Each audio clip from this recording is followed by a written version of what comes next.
से होगा। हम लोग चला 70 को अगर टारगेट रखे हैं, 300 तो नहीं होगा। काफी पढ़ देना है तो बोलो न, पढ़ देंगे। जल से विद्युत धारा का प्रवाह, इस पर बहुत सारा प्रश्न उल्टा पुल्टा तरह मिलेगा। सबसे पहले तो तुम ये जान लो 211 में एनोड, ये चला तुम समझ लो ना, साइंस तो ये पार से पार पढ़ रहा है, पढ़ भी रहा है, ऑनलाइनर भी पढ़ रहा है साथ में, और सारे डाउटेबल चीजों को भी खत्म कर देगा तुम 10 क्लास में। एनोड की अगर हम बात करें तो एनोड होता है प्लस, कैथोड होता है माइनस, और एनायन होता है माइनस, कैटायन होता है प्लस। तो अगर तुमको कह देगा CO3 डबल माइनस क्या है, तो एनायन है कि कैटायन है? CO3 डबल माइनस क्या है? हाँ, लेकिन निक्षेपित किस पर होगा, जाएगा किस पर? इसके बारे में अगर कहा जाए तो ये एनायन है। क्या है? क्योंकि माइनस चार्ज है, माइनस चार्ज है तो क्या है? एनायन है। तो माइनस यदि जाएगा किस पर, इसको कहते हैं हम लोग निक्षेपित होना, मतलब जाना, निक्षेपित होना, निक्षेपित होना। तो निक्षेपित किस पर होगा? अरे माइनस है तो प्लस पर ना, निक्षेपित होना मतलब जाना होगा प्लस पर कि माइनस पर? प्लस पर। तब बताओ, zinc plus plus, Zn plus plus, NCERT का क्वेश्चन है, जिंक प्लस प्लस किस पर निक्षेपित होगा? ये प्लस है तो माइनस पर जाएगा, यानी किस पर? कैथोड पर ना। आई प्लस है तो कैटायन है कि एनायन? क्या है? बुझाया? नहीं बुझाया। ऑक्सीजन पर होता है माइनस चार्ज, कौन चार्ज? माइनस चार्ज होता है तो क्या है? एनायन। आई निक्षेपित किस पर होगा? माइनस है तो प्लस पर, यानी एनोड पर। किस पर? और अगर कह देगा हाइड्रोजन, हाइड्रोजन पर कौन चार्ज? Plus charge.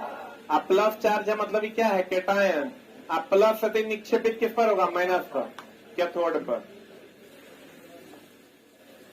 खानदान का सवाल यही है, ऑन एन एवरेज अगर हम बात करें तो जिस पर माइनस चार्ज होगा वो प्लस पर जाएगा, जिस पर प्लस चार्ज होगा वो माइनस पर जाएगा, जिस पर माइनस चार्ज होगा वो एनायन है, जिस पर प्लस चार्ज होगा वो कैटायन। ध्यान से देखो तुम, एनोड प्लस है जबकि एनायन माइनस है, कैथोड प्लस है जबकि कैटायन माइनस, कैथोड माइनस है जबकि कैटायन प्लस है। जल्दी से लिख लो।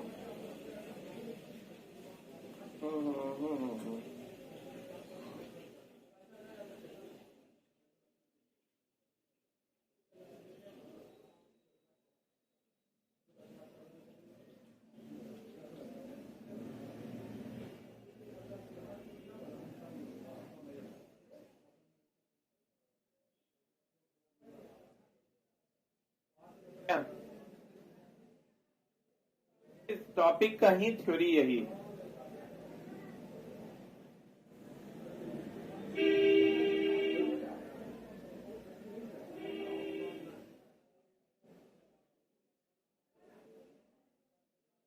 जल्दी से लिख लीजिए, पॉइंट नंबर दे दे के आप लिख लीजिए जिनके पास पीडीएफ है।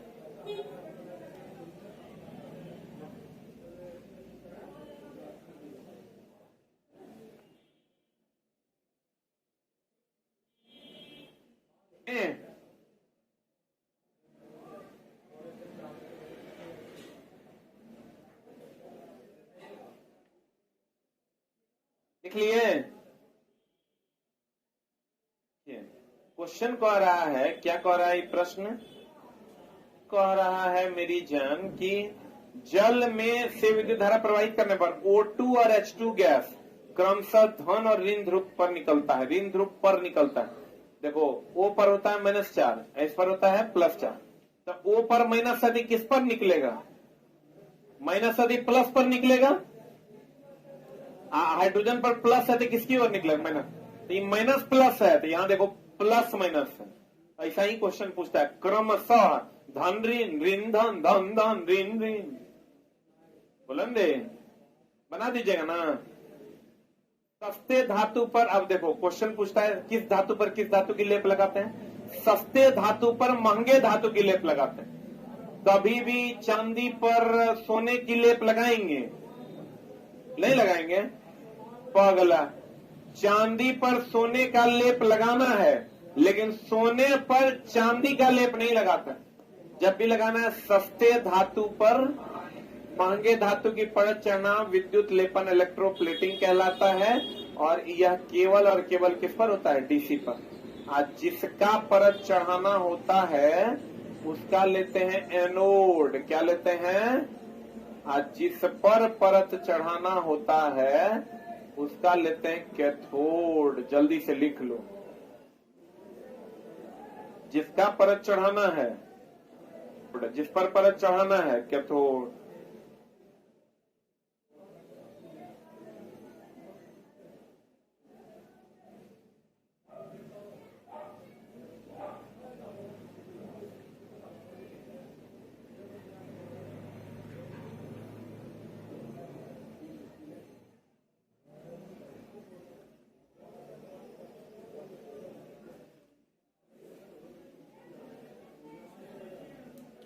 गया लेपन की अगर हम बात करें, देख लो, इसे याद रखना है इसको। जीस जीस कॉमन है, पहले क की पहले प, पहले क तो पहले ए, और में पहले ए ना, बाद में प तो बाद में के। तो जिसका एनोड, जिस पर कैथोड। अब कहता है सस्ते धातु पर महंगे धातु की परत चढ़ाना विद्युत लेपन कहलाता है। और ये केवल किसके साथ होता है? डीसी के साथ। जब एम्बर एक प्रकार का रड है, एम्बर एक प्रकार का क्या है? चला रड, वो फर्श से रगड़ा जाता है। तो जैसे हम लोग कहते हैं, देखो, किसी भी चीज को किसी चीज से रगड़ना, रगड़ना, इसको हम लोग घर्षण विद्युत या अस्थिर विद्युत आवेश जनरेट होता है। देख लो, रगड़ से जो विद्युत होता है। अब यही एम्बर हो, पेन को माथे से रगड़ना हो, कांच के टुकड़े को रेशम के कपड़े से रगड़ना हो, कहीं पर भी रगड़ होगा ना तो घर्षण विद्युत जनरेट होगा। इसको अलग से लिख लो। कौन जनरेट होगा? घर्षण विद्युत उत्पन्न होता है। घर्षण विद्युत उत्पन्न होता है। कहीं पर भी रगड़ होगा तो घर्षण विद्युत या अस्थिर विद्युत उत्पन्न होता है। कौन विद्युत उत्पन्न होता है? अस्थिर विद्युत उत्पन्न होता है। कहीं पर भी रगड़ होगा तो रगड़ के जब भी विद्युत धारा उत्पन्न होगा, घर्षण विद्युत या घर्षण स्थिर विद्युत। और इसकी खोज किसने की थी? थेल्स ने। खोज किसने की थी? चला थेल्स ने। जब एम्बर, किसी को भी किसी से रगड़ो ना, वो मत याद रखो किसको किससे रगड़ना। वो चीज ध्यान रखिएगा, लिख लिए। कांच के टुकड़े को जब रेशम के कपड़े से रगड़ा जाता है, कांच का टुकड़ा इलेक्ट्रॉन का क्या करता है? त्याग। रेशम का कपड़ा इलेक्ट्रॉन ग्रहण। आज जो त्याग करेगा उस पर धन आवेश, और जो ग्रहण करेगा उस पर ऋण आवेश। ये पता है ना? इसी तरीके से कह देगा, अगर कपड़ा कपड़ा टाइप रहे ना तो समझ लेना ग्रहण करेगा।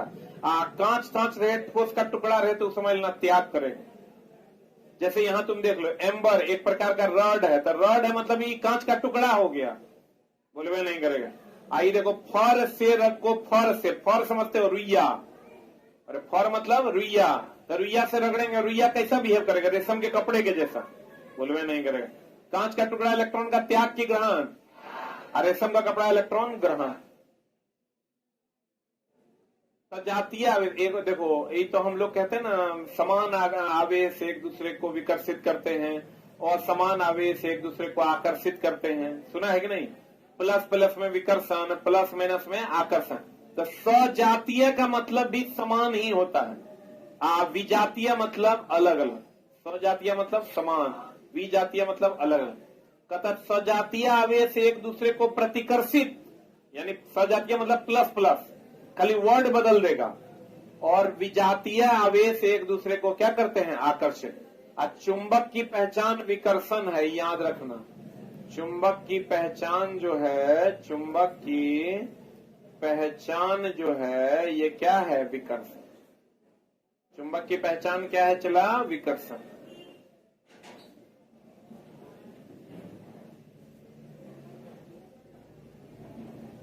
जो आपको सजातीय में क्या होगा? सजातीय मतलब प्लस प्लस की प्लस माइनस, तो विकर्षण की आकर्षण, विकर्षण ना। विजातीय मतलब प्लस माइनस, तो क्या होगा? आकर्षण। तो कहते हैं चुंबक की असली पहचान क्या है? विकर्षण। विद्युतदर्शी से नाम है विद्युतदर्शी। विद्युत का प्रवाह मतलब इलेक्ट्रॉन का प्रवाह। किसका प्रवाह? तो विद्युतदर्शी से हम लोग आवेश का को देखते हैं। किसको देखते हैं? आवेश के प्रवाह को देखते हैं। तो कहता है विद्युतदर्शी किसी वस्तु में आवेशित होने का पता लगाया जाता। एक चीज और ध्यान रखना चला, साइक्लोट्रॉन जो है ये प्रोटॉन को त्वरित करता है। साइक्लोट्रॉन त्वरित करता है प्रोटॉन को त्वरित करता। साइक्लोट्रॉन किसको त्वरित करता है? चला प्रोटॉन को। नाम से लग जाता है ना, लगता है इलेक्ट्रॉन है। साइक्लोट्रॉन बोले तो ट्रॉन, लेकिन साइक्लोट्रॉन किसको त्वरित करता है? प्रोटॉन को। अब प्रोटॉन को मतलब धन आवेश को कि ऋण आवेश को? अरे प्रोटॉन को मतलब धन आवेश को। ये ध्यान रखना, साइक्लोट्रॉन जो है ये धन आवेश को त्वरित करता है। साइक्लोट्रॉन किसको त्वरित करता है? धन आवेश। धन आवेश बोले तो प्रोटॉन। नाम से जैसे लड़का देखेगा तो इसको साइक्लोट्रॉन मतलब इलेक्ट्रॉन मार देगा, जबकि किसको त्वरित करता है? प्रोटॉन को। विद्युत विसर्जन तड़ित के समय उत्पन्न होता है। विद्युत का जो विसर्जन होता है, तड़ित चालक जो हम लोग लगाते हैं, चला वज्रपात जब होता है ना, तब इस पर बहुत अधिक मात्रा में करंट आता है और यह इसको विसर्जित कर देता है। क्या करता है इसको? तो विद्युत विसर्जन किसके समय होता है? तड़ित के समय। किसके समय? तड़ित जो होता है सुरक्षा प्रदान करता है। क्या प्रदान करता है? किसका बना होता है? कॉपर का। कैसा होता है? नुकीला। कैसा होता है? नुकीला। जल्दी से लिख लो। सुरक्षा प्रदान करता है, क्या बना होता है और कैसा होता है? नुकीला।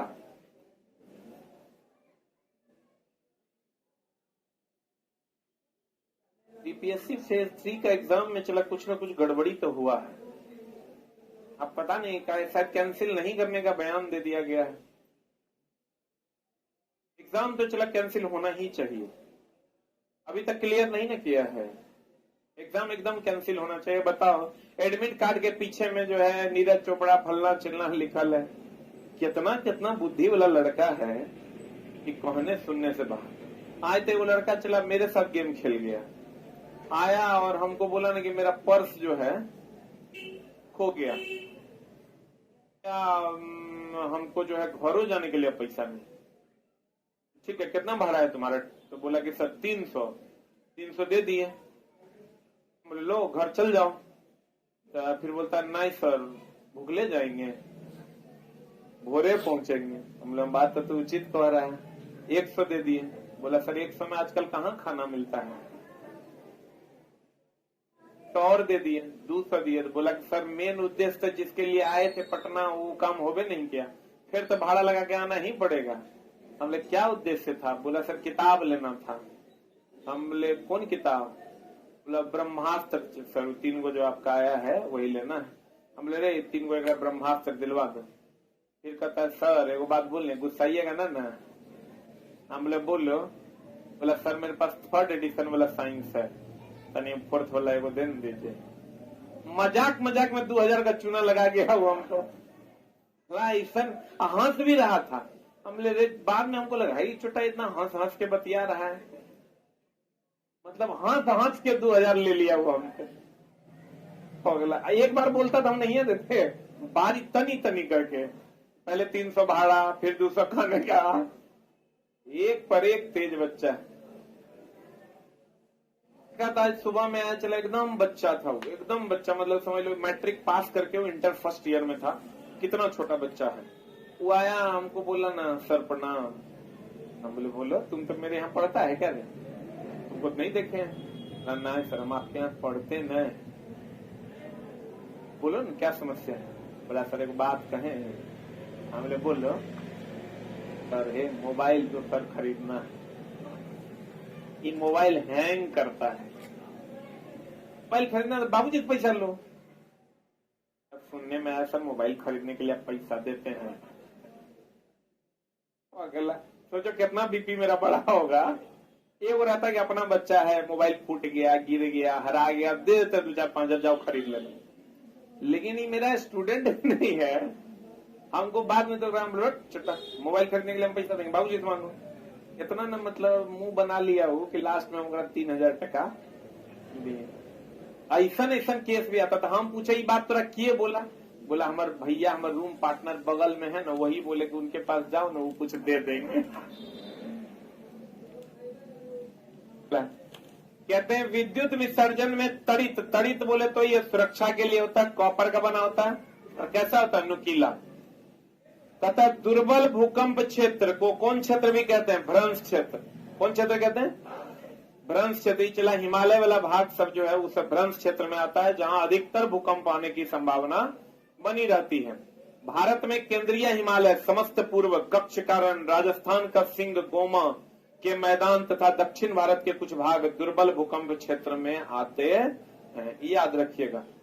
कहते भूपरपट्टी भूकंप उत्पन्न करने के लिए उत्तरदायी प्लेट है। उत्तरदायी प्लेट है चला कौन? क्रोड की मेंटल।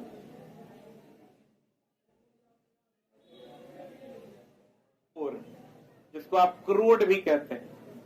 भूपरपट्टी भूकंप उत्पन्न करने के लिए उत्तरदायी प्लेट कौन है? कोर है। कहते हैं चिकने पृष्ठ। ये चला यहां से क्वेश्चन आता है, ध्यान देना। एक होता है नियमित परावर्तन, एक होता है अनियमित परावर्तन। परावर्तन कितने प्रकार का होता है? 2 प्रकार का। एक होता है चिकना सतह पर। कौन सतह पर चला? एक होता है चिकने सतह पर परावर्तन और एक होता है खुरदरे सतह पर परावर्तन। यानी परावर्तन 2 प्रकार का। चिकने सतह पर, एक खड़े सतह पर। सतह को अनियमित सतह भी कहते हैं। चिकने सतह को तभी कहते हैं। अब एक बात बताओ, परावर्तन तीव्र कहां होगा?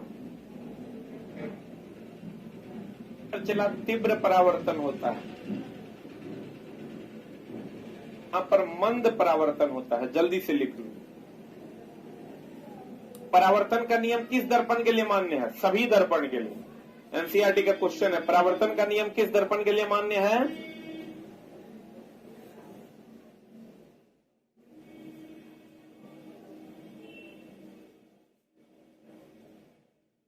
चिकना और नियमित सतह। एक होता है रुखड़ा और नियमित सतह। चिकने सतह पर तीव्र परावर्तन होगा और रुखड़े सतह पर क्या होगा? मंद परावर्तन। ये सतह 2 प्रकार का, एक चिकना और दूसरा रुखड़ा। चिकना को कहते हैं नियमित सतह, रुखड़ा को क्या कहते हैं? अनियमित सतह। तो बताओ परावर्तन का नियम दोनों पर लगेगा कि किसी पर नहीं लगेगा? परावर्तन का नियम हर दर्पण पर लगेगा और अपवर्तन का नियम हर लेंस पर लगेगा। बोलो ना, अपवर्तन का नियम जानते हो ना? आपतित किरण, अपवर्तित किरण, अभिलंब तीनों एक तल में होगा। साइन आई बटा साइन आर बराबर म्यू।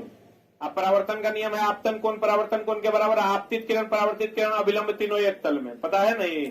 आज बताओ चला एकदम सिंपल सी बात कि दर्पण में परावर्तन की अपवर्तन? दर्पण में क्या? लेंस में क्या? लेंस में क्या रे? अपवर्तन में परावर्तन, लेंस में अपवर्तन। काहे कि लेंस में प्रकाश आर पार जाता है ना। चश्मा आपका लेंस है, घर में जो रखे हैं वो दर्पण है। आप प्रकाश सतह से टकराकर वापस आ जाता है, क्या है? परावर्तन। तो दर्पण में परावर्तन की अपवर्तन, लेंस में अपवर्तन। सही कि गलत?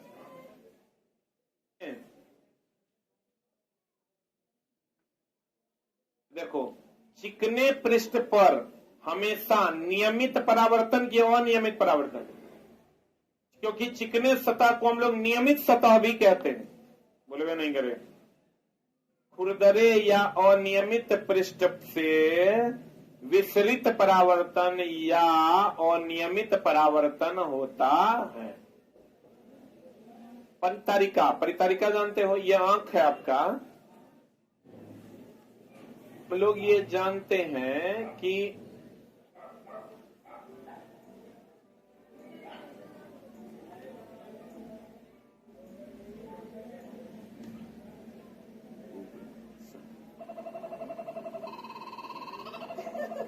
Find more reasons to smile in the new Ultras. Truly the gold standard. अगर आंख में आप देखना चाहते हैं तो ये वाला भाग, सफेद नहीं, काला वाला भाग, ये वाला भाग को हम परितारिका कहते हैं। तो हम लोग ये जानते हैं कि ये काला रंग का भी होता है, नीला रंग का भी होता है और भूरा रंग का भी होता है। तो भूरा आंख वाला आदमी तो देखे होंगे आप, काला आंख वाला भी, नीला आप कम देखते होंगे। नीला और भूरा आइरिस के कारण होता है। किसके कारण होता है? और अब क्वेश्चन ये रहेगा तुमको कि क्या इसके कारण सिर्फ आंख का रंग होता है या ये प्रकाश को नियंत्रित भी करता है? तो परितारिका नेत्र में प्रवेश करने वाले प्रकाश की मात्रा तथा आंख के रंग के लिए उत्तर रही है। मतलब ये प्रकाश की जो मात्रा है, प्रकाश की मात्रा को भी नियंत्रित करता है, ये भी करता है। और इसके बीच में जो एक छेद है इसको हम लोग पुपिल कहते हैं। क्या कहते हैं? चला पुपिल। ये भी प्रकाश की मात्रा को नियंत्रित करता है, प्रकाश की मात्रा। लेकिन इस दोनों में फर्क है। दोनों में फर्क क्या है? चला पुतली, ये एक छोटा सा छेद है जो ये वाला है, ये ऑपरेट होता है इसी के द्वारा। अगर कर दिया तो कम प्रकाश आएगा। ये आइरिस है, कम प्रकाश आएगा, इसे कर देगा ज्यादा प्रकाश आएगा। हम ये कह सकते हैं कि पुपिल के द्वारा प्रकाश नेत्र में प्रवेश करता है। प्रकाश नेत्र में क्या करता है? प्रवेश करता। प्रकाश नेत्र में क्या करता है? प्रवेश करता। एक मिनट, होल्ड ऑन। परितारिका, परितारिका को क्या कहते हैं? आइरिस। परितारिका को क्या कहते हैं? ये आइरिस है। और ये काला, नीला और कैसा होता है? भूरा। प्रकाश की मात्रा को यही ना कंट्रोल करता है कि कितनी मात्रा अंदर जाएगी। अब ये भी प्रकाश की मात्रा को कंट्रोल करता है। ये प्रकाश की मात्रा इससे गुजरती है। किससे? पुपिल से। जितना खोलोगे उतना गुजरेगा, कम खोलोगे तो कम गुजरेगा, ज्यादा खोलोगे तो ज्यादा। आइरिस के लिए हम कह सकते हैं ये प्रकाश की मात्रा को भी कंट्रोल करता है और आंख का रंग भी इस पर निर्भर करता है, जो काला, नीला और भूरा। जल्दी से लिख लो। ये वाला पॉइंट को हटा दो। नेत्र में प्रवेश करता है इसी से, पुपिल से।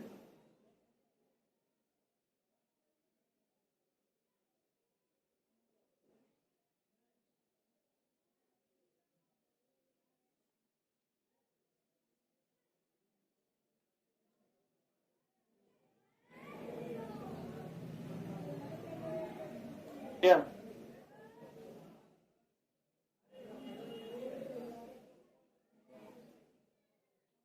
प्रकाश नेत्र में प्रवेश करता है किसके माध्यम से? पुतली के माध्यम। पुपिल को कहते हैं क्या? पुतली।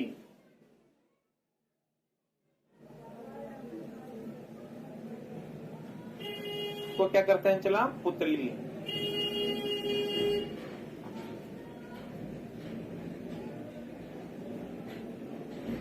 क्या?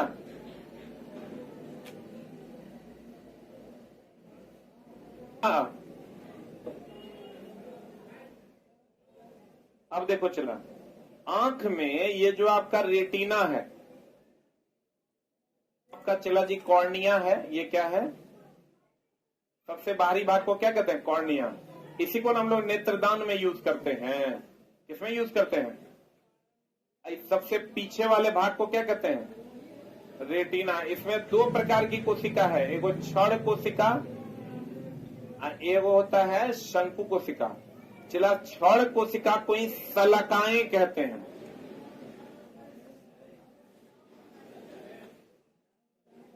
ये प्रकाश की तीव्रता के लिए है,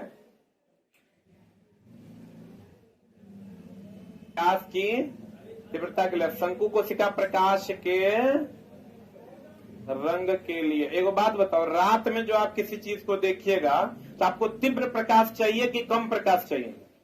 इसका मतलब कौन सा एक्टिवेट हो जाएगा? क्षण कोशिका की शंकु कोशिका? कौन कोशिका? पहले इसको लिख लीजिए फिर बतियाते। सीबीपीएस बीपीएससी में चला, अगर गड़बड़ी हुई है तो उसका पेपर कैंसिल होना चाहिए। गड़बड़ी हुई क्या है, देखने से लग रहा है पहले लुक में कि हुआ ही है। वैसे जांच चल रही है, बहुत लोगों को उठाया भी गया है।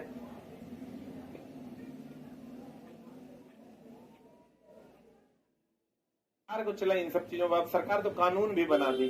2-4 को हमको लगता है 10 साल का सजा होगा ना, तबे ये लोग मानेगा। डर भर नाम का चीजें नहीं है, मारो जूते जूता जे पकड़ाता है। सही पूछो चला तो इसमें सरकार की गलती नहीं है, इसमें गलती हमार बात अगर मानेगा तो सरकार की गलती। सब जगह नीतीश कुमार जी बैठल रहेंगे रे? जो चोरी कर रहा है ओकरो न गलती है, जो लड़का ही काम कर रहा है उसकी गलती नहीं है। उस साला वही देशद्रोही है, ओकरो पकड़ के ढोकिए। लड़कों सबको पकड़ के ढोकिए तब समझ में आएगा, लड़का को छोड़ देने से नहीं होगा। जो चुट्टा चोर चौहाड़ ऐसा काम कर रहा है, सबसे पहले तो ओकरे वही दोषी है, ओकरा जल्दी से जेल में डालिए। और तब जे अधिकारी है, जे सेटर है, ओकरा पकड़िए। सबसे पहले वो चुट्टा चोर को ले जाइए, रहेगा 10 साल का सजा ओकरो होना चाहिए। सजा तो एकदम सबसे ज्यादा होगा, क्योंकि गलत तो चला वही ना, पैसा का लोभ दे रहा है कि लो 10 लाख दे देते हैं, लो 5 लाख दे देते हैं, पैसा का लोभ दे रहा है, सामने वाला कर रहा है। सबसे पहला दोषी लड़के है। अब तो सच पूछो तो यहाँ जो लोग बैठे हुए हैं ना, जो ये कहते हैं कि पेपर लीक खराब है, वो खोजते रहते हैं व्हाट्सएप पे, कहीं मिल जाए। दोषी तो चला लड़के न है, लड़का सही हो जाएगा तो सब ठीक हो जाएगा। बाबूजी को तुरंत फोन, है बाबूजी 3 लाख मिल रहा, लो ले लियो की? बाबूजी हाँ हाँ ले लो। तो बापो फ्रॉड, तू फ्रॉड, वो जाली, तू जाली। इसलिए ये पहले तो हम तो कहते हैं एकदम होकर पूरा खानदान को जेल में बंद कीजिए, ताकि साला पूरा गांव जो है किसी से क्वेश्चन न ले। अधिकारी अच्छा सही बताओ तो ये गलत है कि नहीं? वो जो सेटर अपना जाता है परीक्षा देने, वो अपना नौकरी के लिए करता है। वो चुट्टा लड़के 1000 बच्चा अगर गया, 300 बच्चा पकड़ा है, तीनों से फ्रॉड है, फर्जरी है वो चुट्टा। सबसे पहले तो BEd का डिग्री है फर्जरी मिल रहा है, तो लड़का में सही कहां से मिलेगा? DLEd उधर है, कहां से फर्जरी डिग्री ले आता है? कहीं कोई क्लास तलाश में।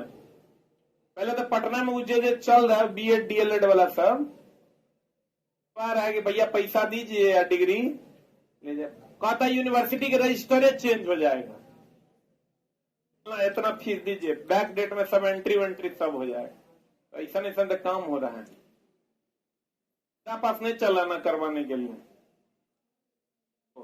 शंकु कौन चला? जो तीव्र प्रकाश देख लो तथा सलकाएं मंद प्रकाश के लिए सुग्राही होती है, इस चीज का भी ध्यान रखना। शंकु थोड़ा बहुत प्रकाश के लिए भी सुग्राही होता है, लेकिन तीव्र प्रकाश तथा सलकाएं जो है वो मंद प्रकाश के लिए सुग्राही होती है। जबकि शंकु कोशिका का मेन काम क्या है? रंग के लिए। किसके लिए? कहता शंकु रंग के लिए भी उत्तरदायी होता है। किसके लिए? रंग के लिए। अब क्षण कोशिका तीव्रता के लिए। कहता तितली के बड़े नेत्र वास्तव में सहसों छोटे नेत्रों से मिलकर बना प्रतीत होता है। तितली का जो आंख है चला, उसमें बहुत सारी आंखों से मिलकर बना हुआ वो प्रतीत होता है। प्रतीत होता है, होता नहीं है। उसमें जब आप तितली की आंखों को देखिएगा, अब क्या इतना ध्यान से देखेगा, तितली की आंखों को देखिएगा तो उसमें बहुत सारे नेत्र से मिलकर वो आंख बना हुआ लगेगा, जबकि वो एकलौता आंख है, प्रतीत ऐसा होता है। कहेगा ऐसा कौन सा जानवर है जिसका नेत्र बहुत सारे नेत्रों से मिलकर बना प्रतीत होता है? कहेंगे कौन? तितली। कौन? ये rare of the rarest question है। जैसे हम तरह बोले ना, मीट्री पद्धति का खोज कहाँ हुआ था? फ्रांस में। कहीं उसेंट टूसेंट भूसेंट कहीं नहीं है, एसके जा कहीं नहीं है, लेकिन अब 5वें एडिशन में रहेगा। रात्रि में देखने वाले, इस बार का BPSC TRE 3.0 का क्वेश्चन है।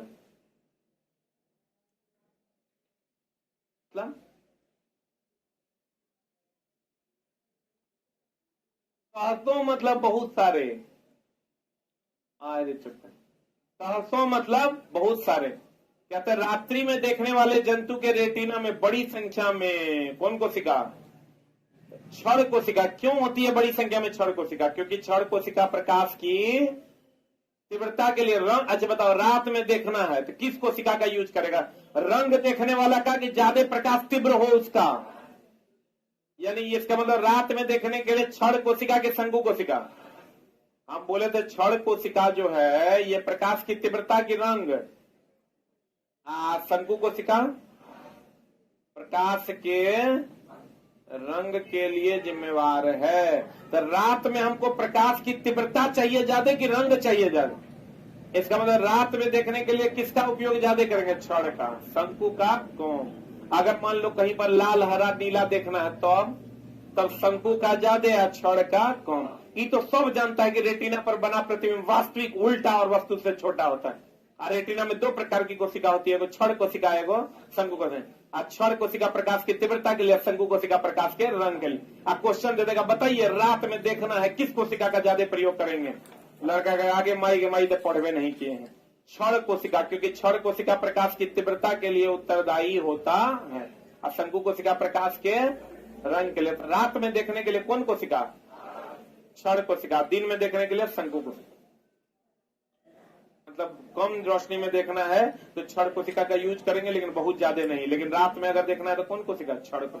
और रंग देखने के लिए कौन सा? कहता रात्रि में देखने वाले जंतु में रेटिना में बड़ी संख्या में क्षण कोशिका तथा कम मात्रा में। इसके विपरीत दिन में देखने वाले जंतु में होता है। दिन में देखने वाले जंतु में शंकु कोशिका ज्यादा, क्षण कोशिका कम। ऐसे याद रखो ना कि रात में देखना है तो अधिक प्रकाश देखना है, अधिक प्रकाश देखना है तो तीव्रता के लिए जो जरूरी है वो यूज करेंगे। तीव्रता के लिए कौन कोशिका जरूरी है? क्षण कोशिका। क्लियर? के अणु में गति के कारण ताप उत्पन्न होता है। क्वेश्चन भी आता है, बड़ा मगज हिला के जाएगा। अणुओं में गति के कारण ताप उत्पन्न होता है। इस बार बीपीएससी तैयारी का क्वेश्चन है कि घर्षण से क्या उत्पन्न होता है? ऊष्मा। घर्षण से क्या उत्पन्न होता है? तो देखो एक बात बताओ, कुत्ता के पेट से हाथी के बच्चा निकलेगा? ध्यान देना, ताप ऊर्जा नहीं है, ऊष्मा एक प्रकार की ऊर्जा है। ऊष्मा एक प्रकार की। हम कह रहे हैं भैया कि अणुओं की गति से, किससे चला? अणु की गति से क्या उत्पन्न होगा? क्या उत्पन्न होगा? ताप। अणु की गतिज ऊर्जा से, अणु की गतिज ऊर्जा से उत्पन्न होगा ऊष्मा, क्योंकि ऊष्मा एक प्रकार की ऊर्जा है। एक क्वेश्चन जब आएगा चला तो मामला गड़बड़ा देगा। क्वेश्चन आएगा तुमको कि बताइए जो ऊष्मा जनरेट होता है अणुओं की गति से कि अणुओं की गतिज ऊर्जा से? गतिज ऊर्जा से। अणुओं की गतिज ऊर्जा से। अणुओं की गति से क्या जनरेट होगा? ताप। अणुओं की गतिज ऊर्जा से क्या जनरेट होगा? ऊष्मा। बुझा रहा है? जल्दी से लिखल तो है, ये है, एक जगह लिख लो।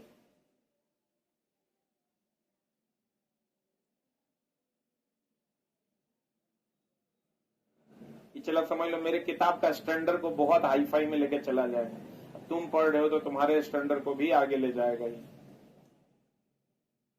पढ़ा देंगे तो एनसीईआरटी का एक भी लाइन किताब से बाहर नहीं जाएगा।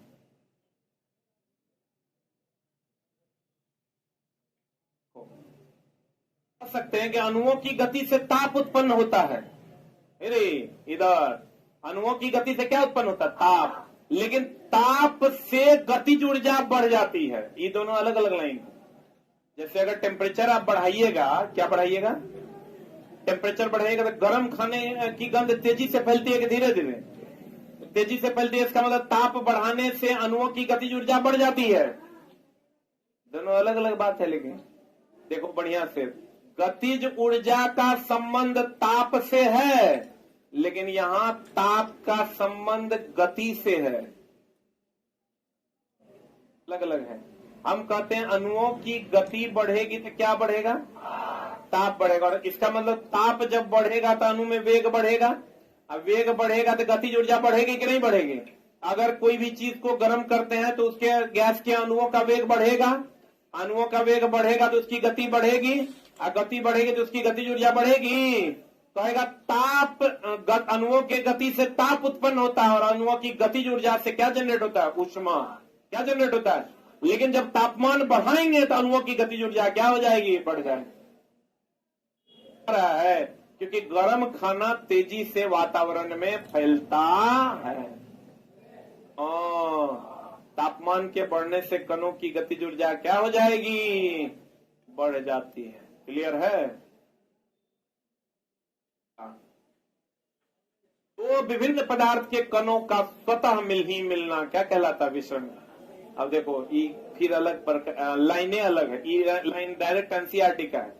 विसरण हम लोग क्या पढ़ाते हैं? उच्च घनत्व से निम्न घनत्व में गैसों का प्रसार क्या कहलाता है? क्या कहलाता है? विसरण। उच्च घनत्व से निम्न घनत्व में गैसों का प्रसार क्या कहलाता है? विसरण।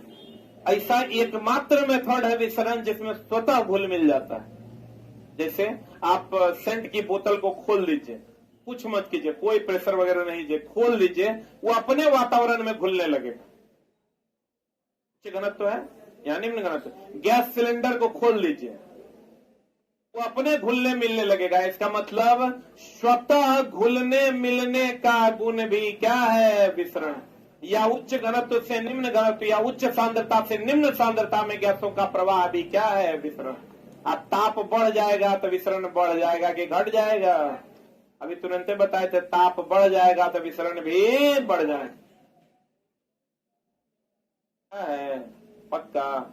हम चला बहुत चीज सीख रहे हैं, तुम समझो कितना चीज सीखेगा। क्वेश्चन थोड़ा सा घुमाएगा ना तो तुम कहेगा कि अरे सलाई तो पढ़वे नहीं किए। इसी में क्या करेगा? विसरण, वाष्पीकरण, विसर्जन। अब ले साला विसरण की वाष्पीकरण की विसर्जन, ऑप्शन का पते नहीं चलेगा। तो कहते हैं दो विभिन्न पदार्थों के कणों का स्वतः ही मिलना, कैसे मिलना, क्या कहलाता है? विसरण। और बल लगाने पर ठोस टूट सकता है। देखो अगर हम अब यहाँ पर हम लोग क्या पढ़ते हैं? हम लोग ये पढ़ते हैं दोस्त मेरे कि अगर हम किसी ये वस्तु है इस पर हम बल लगाते हैं, बढ़िया समझ लो, चला एको लाइन फालतू नहीं है, एनसीईआरटी में लिखल है, जाके पढ़ लो। तुम पढ़ेगा नहीं है, इतना मोटा हो जाएगा। तो हम पढ़ा रहे हैं छांट के, तो तुम पढ़ लो। अब एनसीईआरटी में तो यहो बात लिखल है, बल कैसा ही मात्रक न्यूटन होता है, विद्युत धारा कैसा ही मात्रक एम्पियर होता है, वहां नहीं लिखल है। जल का आयतन 4 डिग्री सी पर न्यूनतम होता है, 4 डिग्री सी पर घनत्व महत्तम होता है। तो 2-4 लाइन हो सकता है वहां से भी हो, लेकिन मैक्सिमम वो लाइन है जो तुम नहीं जानते हो, जो तुम अन्य कॉमन किताबों में पढ़ नहीं रहे हो, लेकिन एनसीईआरटी में है और वो क्वेश्चन पूछा जाता है, जिसका एकदम जीता जाता एग्जाम्पल 2 दिन पहले जो टीआरई हुआ है उसका है। जैसे मीट्री पद्धति कहाँ हुआ था? फ्रेंच। जैसे एक और एग्जाम्पल तुम दोगे, हम तो पढ़ा दिए हैं तो इसलिए नहीं दिया, हम अपने किताब में ऑलरेडी डाले हुए हैं, जो इस बार दरोगा में पूछा था कि जिंक और टीन में टीन का बर्तन हम लोग क्यों यूज करते हैं? क्योंकि टीन कम अभिक्रियाशील है और जिंक ज्यादा अभिक्रिया। इस बार का बिहार दरोगा का क्वेश्चन है जो किसी किताब में तुमको मिलेगा नहीं। अगर हम इसको दबाते हैं, दबाने के बाद ये अपना आकार नहीं बदलता है, टूट जाता है। आकार नहीं बदलेगा तो यह गुण दृढ़ता है, यह गुण क्या है? लेकिन अगर बल लगाएंगे टूट जाएगा तो यह गुण भी दृढ़ता है। ध्यान देना, अगर हम किसी वस्तु पर बल लगाते हैं और बल लगाने के बाद वह वस्तु अपना आकार परिवर्तन नहीं करता है, बॉडी है, रिजिड है कि भैया हम अपना आकार नहीं बदलेंगे, लेकिन अगर आकार नहीं बदला और टूट गया तो वह गुण भी दृढ़ता है, क्योंकि भैया टूट गया तब भी वह आकार नहीं बदला, टूट जाएगा, फिर अगर जोड़ देंगे तो उसी आकार में नहीं आ जाएगा। तो वस्तुओं का वह गुण जिस पर बल लगाने के बाद वह अपना आकार परिवर्तन नहीं करता है। क्या नहीं करता है? क्या नहीं करता है? आकार परिवर्तन नहीं करता है, वह गुण क्या कहलाता है? क्या कहलाता है? दृढ़ता कहलाता है। और जब अधिक बल लगा देंगे तो टूट जाएगा, यह गुण भी दृढ़ता कहलाता है। और लेकिन अगर बल लगाएंगे और वह अपने शेप में को बदल लेगा तो यह गुण दृढ़ता नहीं है। आप बल लगाएंगे अपने शेप को बदल लेगा, फिर पुनः अपने शेप में आ जाएगा, यह गुण प्रत्यास्थता है। आप बल लगाएंगे अपने शेप में चला जाएगा, फिर लौट के नहीं आएगा, यह गुण प्लास्टिसिटी है। अपना आकार नहीं बदलेगा, यह गुण दृढ़ता है। बल लगाएंगे अपने आकार को बदलेगा, उसी आकार में रह जाएगा, प्लास्टिसिटी। और बल लगाएंगे अपने आकार को बदलेगा, फिर उसी आकार में आ जाएगा, इलास्टिसिटी। क्या कहलाएगा? क्या कहलाएगा? क्लियर है? बुलंद है? सब बात अलग अलग है, सब बात अलग अलग। इसी पर चला हम तो एगो टेस्ट भी सेट कर रहे हैं। जब सब पढ़ा देंगे ना तो एगो टेस्ट लेंगे, एनसीईआरटी खत्म कर देंगे, एक दिन का एगो टेस्ट लेंगे, 100 क्वेश्चन इसी में से रहेगा। क्या रिवीजन भी हो जाएगा आपका, उसका डिस्कशन नहीं होगा क्योंकि क्वेश्चन इसी में से रहेगा। फिर कहता है चला बल लगाने पर ठोस टूट सकता है, लेकिन इसका आकार नहीं बदलता है। इस गुण को क्या कहते हैं? क्या कहते हैं? और ऐसे पिंड को रिजिड बॉडी कहते हैं। कौन बॉडी कहते हैं? अत्यधिक रिक्त स्थानों के कारण गैसों का विसरण क्या होता है? बताओ, अगर गैस विसर्जित होगा, बहुत ज्यादा रिक्त स्थान होगा, तो तेजी से होगा कि धीरे धीरे होगा? अब कहते हैं किसी ठोस पदार्थ का गलनांक उसके मध्य आकर्षण बल को दर्शाता है। अब देखो कितना सुंदर प्रश्न है। लोहा का गलनांक, एल्युमिनियम का गलनांक, हमको ये बताओ, जो जितना ज्यादा हार्ड होगा वो ज्यादा टेम्परेचर पर गलेगा कि कम पर? पक्का। जैसे टंगस्टन का गलनांक 3580 डिग्री सी और लोहा का गलनांक है 1200 डिग्री, है कि नहीं? तो मतलब जेकरा में आकर्षण बल बहुत तगड़ा होगा उसको ज्यादा हीट देके ना तो अलग करना पड़ेगा। जेकरा में आकर्षण बल कम है, कम में हीट देंगे, अलग हो जाए।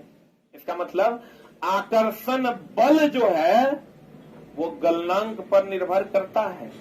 इसका मतलब अगर ज्यादा आकर्षण बल, ज्यादा टेम्परेचर देके गलाना पड़ेगा, और अगर कम आकर्षण बल है कम टेम्परेचर पर गलाना पड़ेगा। इसका मतलब जिसका अपने अणुओं के बीच आकर्षण बल ज्यादा है उसका गलनांक ज्यादा, और जिसका अपने अणुओं के बीच आकर्षण बल कम है उसका गलनांक कम।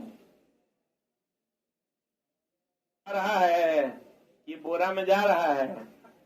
कहते हैं किसी ठोस पदार्थ का गलनांक उसके मध्य आकर्षण बल को दर्शाता है। इसका मतलब अगर आकर्षण बल ज्यादा होगा, आकर्षण बल अगर ज्यादा होगा तो गलनांक क्या होगा?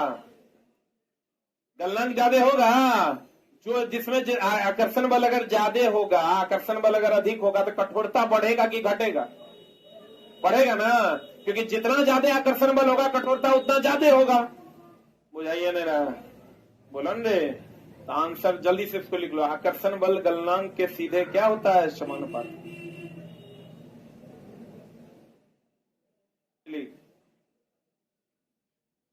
ऑर्डर करके मेरे यहाँ चला, सूझ जाना है, ने पहुंच जाएगा।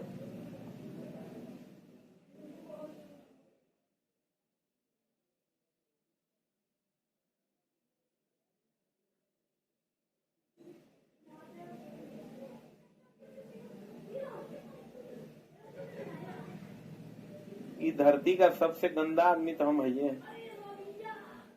देख रहा है कि बुक का पैसा दे दिए हैं, 8 दिन हो गया है, बुक अभी तक आया नहीं, आप चीट कर रहे हैं। बताओ, हम ऐसा कौन दिन है जो नहीं बोले हैं कि बुक ऑर्डर करेगा कि दुकान से ले लो, ऑर्डर मत करो। अगर ऑर्डर करता है तो चुपचाप सूझ जाओ। कहिया जाएगा अगर कोई माई बाप नहीं, कम से कम 20 दिन लगेगा। उसका रीजन बताते हैं। चला, तुम लोग बोलने के लिए ही कर दिया। अब उसका रीजन क्या है? देखो, हम अगर इसके साथ सामान्य विज्ञान को भेजते हैं यहाँ से, तो इंडियन पोस्ट के थ्रू वो 30 टका में जाएगा। लेकिन इंडियन पोस्ट है, उसके ऊपर लोड ज्यादा है, कर्मचारी कम है, तो वो पोस्ट बहुत धीरे धीरे जाएगा और कम से कम 15 से 20 दिन में जाएगा। और यही अगर हम 100 रुपया एक्स्ट्रा लेके 100 लेके प्राइवेट कुरियर से भेजेंगे तो 2 दिन में चला जाएगा। भेजेंगे, परसों बच्चा को किताब मिल जाएगा। तो बच्चा ही 100 टका देना नहीं चाहता है, बच्चा पे करेगा डिलीवरी चार्ज 30 टका। 30 टका पे करेगा तो हम उसको इंडियन आईपीओ से ही भेजेंगे, इंडियन पोस्ट ऑफिस से भेजेंगे। इंडियन पोस्ट ऑफिस से भेजेंगे तो उस बुक को पहुंचने में लगेगा समय। ले वो नहीं करता है, ऑर्डर रहता है 1000-1200 का, तो हम 300 से ज्यादा लेवे नहीं करेंगे। मेरे पास ना स्टाफ है, एंट्री करने में एक बुक को 6 से 7 मिनट लगता है। एक स्टाफ जाओगे तुम आईपीओ, जो यहाँ पटना आईपीओ है, जीपीओ जिसको हम लोग कहते हैं, वहां एक स्टाफ खाली वासे पब्लिकेशन की किताब के लिए समझो अपॉइंटेड, डेली 1200 किताब ले जाके यहाँ से रख देता है। ओकरा एक्स्ट्रा देते हैं कुछ, तब जाके वो भेजता है। और एक की उपाय करें, 100 टका बच्चा पे करेगा तो तब 100 जैसे लगाएंगे डिलीवरी चार्ज। अरे लूटा रे लूटा, इसके जा लूट लिया रे हमको, रे बर्बाद हो गए हम। चला जिए कैसे हम? किए कर, ये 2 दिन में पहुंच जाएगा। आज भेजेंगे, कल का टाइम लगेगा, परसों बच्चा के हाथ में रहेगा। प्राइवेट कुरियर से भेजना हो प्राइवेट कुरियर या स्पीड पोस्ट करें, ठीक है। अब एक उपाय है कोनो, लेकिन बच्चा तो जे मन। अच्छा चला, एगो बात कभी सोचा है, हम तो तरह खड़ा होके पढ़ा दे रहे हैं, काय गो मास्टर पूरा पटना नहीं पूरा भारत की बात करो तो मुश्किल से 5-7 गो टीचर है जो अभी रेलवे में खड़ा होके पढ़ा रहा है, तो कुछ ज्यादा नहीं हो, उतने गिनल मास्टर हैं। जो बहुत बड़ा हो गया छोड़ दिया, वो यूट्यूब पे आके कभी नहीं पढ़ाएगा तुमको, या जो क्षेत्रीय टीचर है उनका बेचारे का यूट्यूब चलता नहीं है इसलिए वो नहीं पढ़ाते हैं। जो नॉर्मल टीचर की अगर बात करो तो रेलवे एग्जाम या किसी भी एग्जाम के लिए तो तुम गौर से एक बार गिनना बढ़िया से आंख बंद करके, तो तुमको ठीक है तुमसे 1000, 1500, 2000 फीस टीचर चार्ज करता है, लेकिन ऐसे लोगों की संख्या कितनी है, तो जब तुम गिनोगे तो 10 से ज्यादा नहीं होगा। और जो सबसे बड़ा टीचर हो गया वो तो खाली बहुत सारा बात ऐसा कर रहा है जो तोर यूज में नहीं है और तोर काम में नहीं। हम तो बड़ा टीचर उसी को मानते हैं जो चला खड़ा होकर बच्चा को पढ़ाते। अरे पढ़ाएगा तब नौकरी होगा। हम तोरा ये कहें कि इलेक्टोरल बॉन्ड में बताओ अभी क्या हुआ है, तो ये बात से तोरा नौकरी हो जाएगा? उस सवाल पूछवे नहीं करेगा तो तोरा नौकरी होगा नहीं।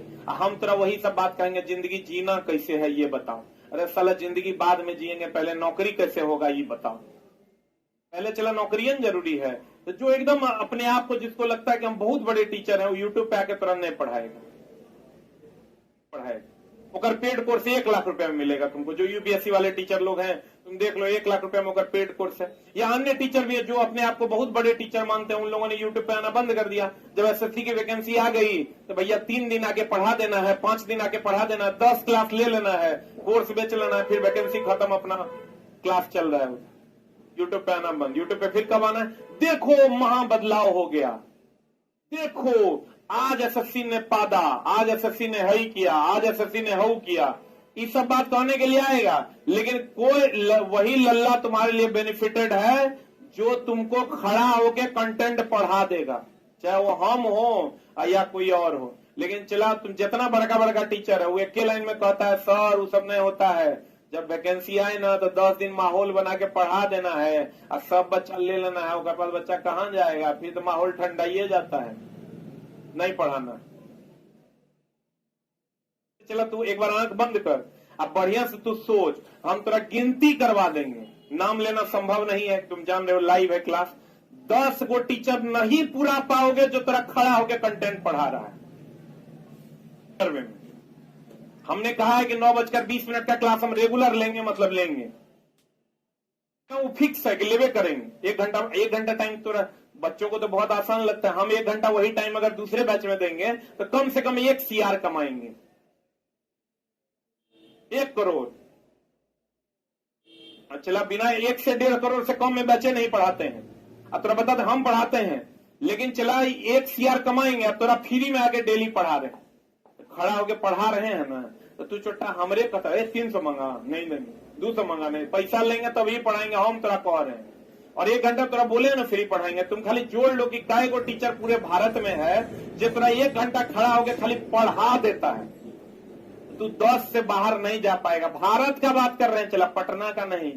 पटना में तो 1-2 टीचरे है जो खड़ा होकर डेली, 3 गो टीचर हम देख रहे हैं, 3 से 4 टीचर पटना में है जो खड़ा होके 1 घंटा डेली क्लास ले रहे हैं। 3 गो हमारा लगा के, 2 गो और हैं जो डेली बेचारे आते हैं 1 घंटा यूट्यूब पे पढ़ा के जाते हैं। बाकी और आउटसाइड चले जाओगे तो 3-4 गो और हैं जो डेली बेचारे आते हैं और पढ़ा के तुमको जाते। यही 6-7 गो मास्टर है जो तेरा पढ़ा रहा है, नहीं तो तू कहां पढ़ेगा? रेलवे में साला साइंस हम 2-3 आदमी है जो पढ़ा रहे हैं, 2-3 गो टीचर है साइंस में जो पढ़ा रहा है बेचारा। वो तीनों खत्म, मतलब रेलवे के साइंस पढ़ाने वाला तोरा कोई नहीं मिलेगा। कई गो टीचर है जो एनसीईआरटी का लगा दिया एग्जाम्पलर, अब पढ़ा रहा है एक नहीं मिलेगा। लेकिन हम लोग को चला बताओ, कहता है आप चीट कर रहे हैं हमारे साथ। साला हम चीटरों हो गए। मास्टर से कब चीटर बन गए, कब शिक्षा माफिया बन गए, साला पते नहीं चला। और चला हम पैसा इसलिए लेते हैं कि पैसा मेरी भी जरूरत है। तू यहाँ मेरे लिए थोड़े बैठता है। के आया है मेरे लिए पढ़ने? कोई नहीं आया है, सब आया है टका के लिए पढ़ने। हाँ कि ना है? कोई तेल लगाने वाला बात नहीं, सब पैसा के लिए पढ़ने आया। मेरे लिए आना पड़े तो 1 दिन नहीं आएगा। चला तुम यही समझ लो, हर मेरा इज्जत तुम करो ना करो, उस टीचर की इज्जत जरूर करना जो तेरा यूट्यूब पे आके फ्री में 1 घंटा पढ़ा दे रहा है, ठीक ना। तो एक को टीचर, जितना तो फेमस टीचर का नाम लो, साला यूट्यूब छोड़ दिया वो लोग। कोर्स पे जाओगे ना तो हिंदी का कोर्स मिलेगा 35,000 का, नाम नहीं लेंगे। अब बच्चा लेके पढ़ रहा है, खाली आगे वक्त होती करना है कि जीवन कैसे चलेगा। महापगला है। मैथ के क्वेश्चन दिया, यहां से यहां तक चला, एक दिन पढ़ा रहा था, एक ही दिन होकर क्लासे देखे, बोर्ड पे इतने जगह था, तो क्वेश्चन लाया, 4000 बच्चा लाइव है, क्वेश्चन पढ़ रहा है, बीच में जो कहता जीवन बहुत जरूरी है, जीवन को जीना सीखो, पढ़ना सीखो, बाप के लिए कुछ करो, माई के लिए कुछ करो, पूरा डायलॉग पे डायलॉग दिया जा रहा है। अब फाइनली क्या कहता है, सवाल उससे नहीं बना, 10/3 था, और शायद टाइपिंग मिस्टेक था, यहाँ 20/3 होना चाहिए।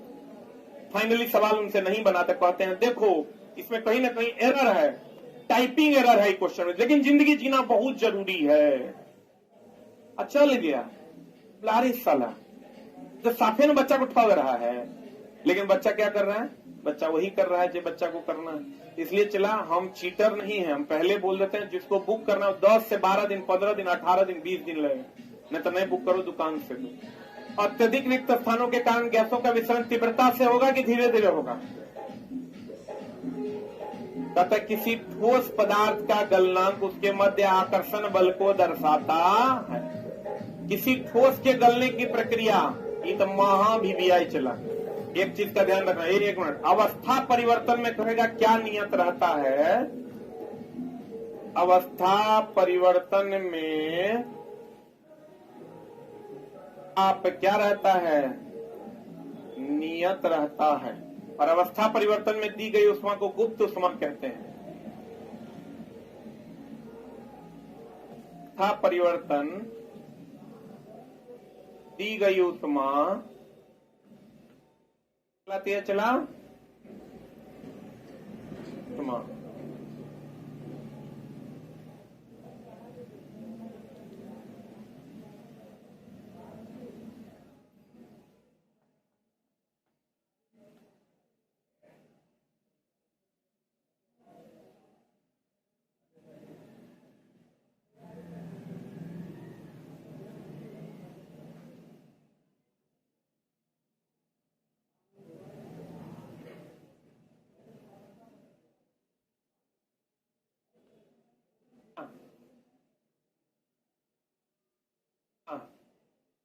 अवस्था परिवर्तन के लिए कौन उष्मा दी जाती है, गुप्त उष्मा।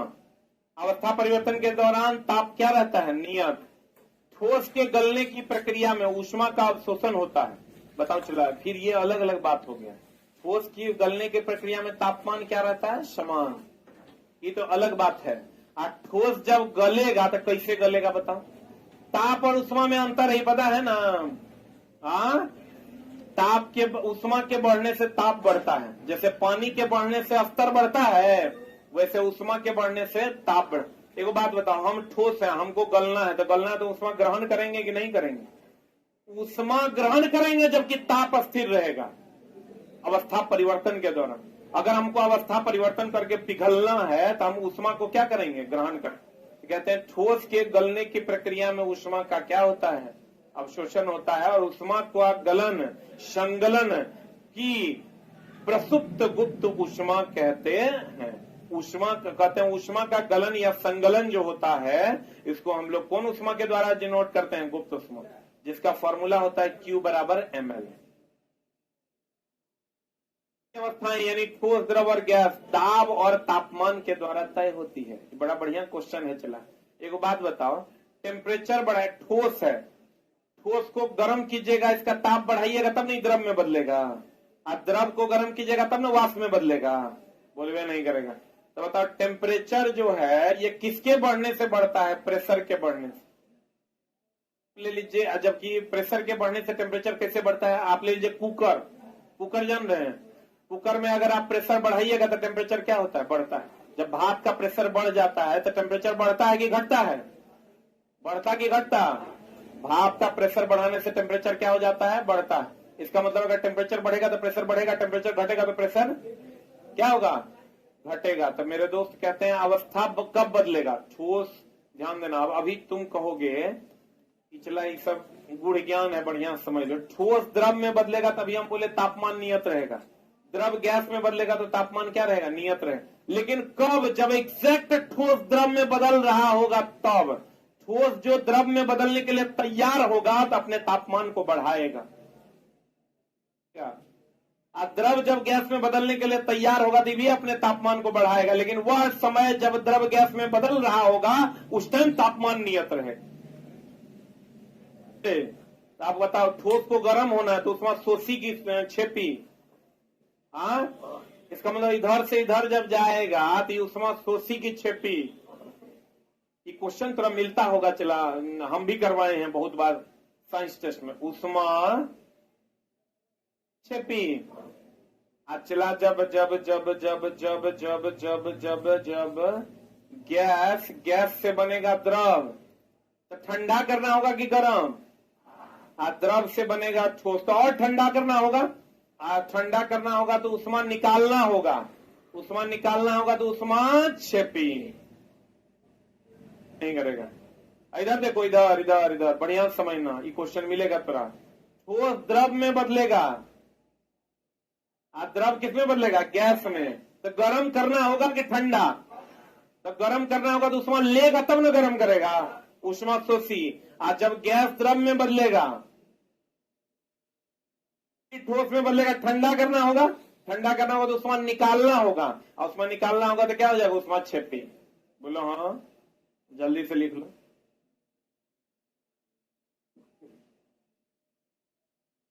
के बाद चला, अगर किसी का 1 नंबर से मेरिट नहीं बनेगा तो हर 1 नंबर से वो मेरिट बन जाएगा। इसका क्वेश्चन वैसा रहेगा जो सब छोड़ेगा लेकिन थोड़ा से नहीं छूटेगा।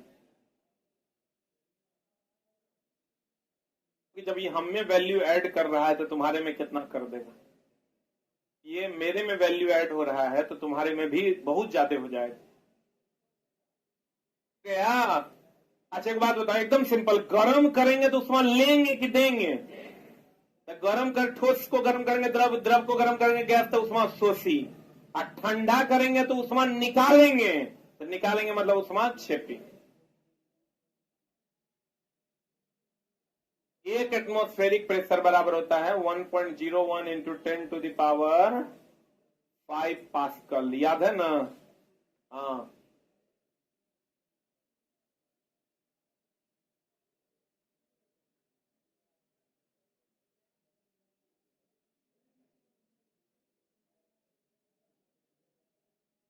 क्वथनांक, क्वथनांक समझते हो?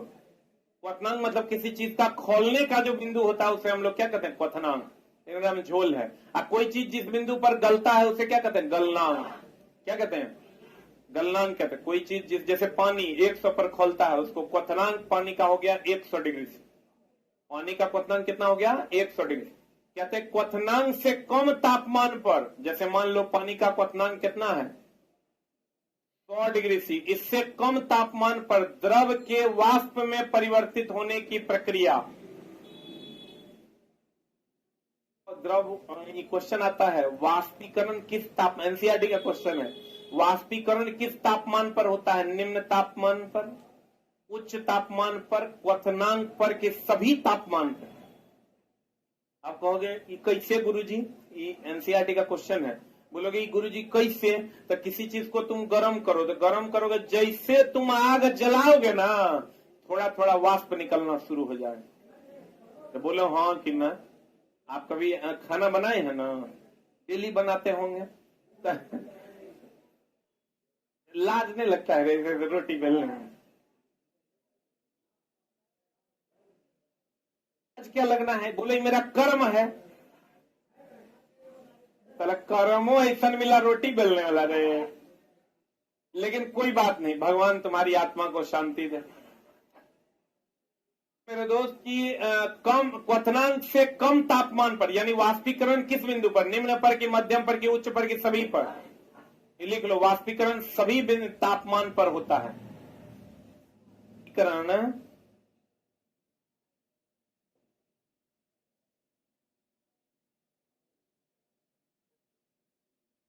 वाष्पीकरण सभी तापमान पर होता है।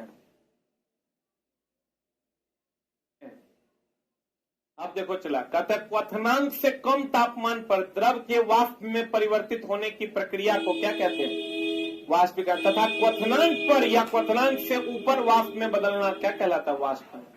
देखो वाष्पीकरण और वाष्पन में अंतर है, वाष्पोत्सर्जन में भी अंतर है। पानी में वाष्पोत्सर्जन नहीं होगा, वाष्पीकरण होगा। अब ये वाष्पीकरण भी दो प्रकार के, एगो वाष्पीकरण एगो वाष्पन। अगर क्वथनांक से कम पर पानी वाष्पीकृत हो रहा तो वाष्पीकरण, क्वथनांक पर या क्वथनांक से अधिक पर पानी वाष्पीकृत हो रहा था क्या? जैसे अगर हम जल की बात करें, चला जल की बात करें तो जल 100 डिग्री सी पर 100 डिग्री सी पर इससे जो इधर होगा ये है वाष्पीकरण। इससे जो क्वथनांक बिंदु न है तो क्वथनांक बिंदु सहित इधर जो होगा ये हो जाएगा वाष्पन। बोलो हाँ या ना? लो एकरा, यह कौन बिंदु? जल का ही क्या है? क्वथनांक। इतने पढ़ना है। में क्या होता है? वाष्पोत्सर्जन है, वाष्पोत्सर्जन।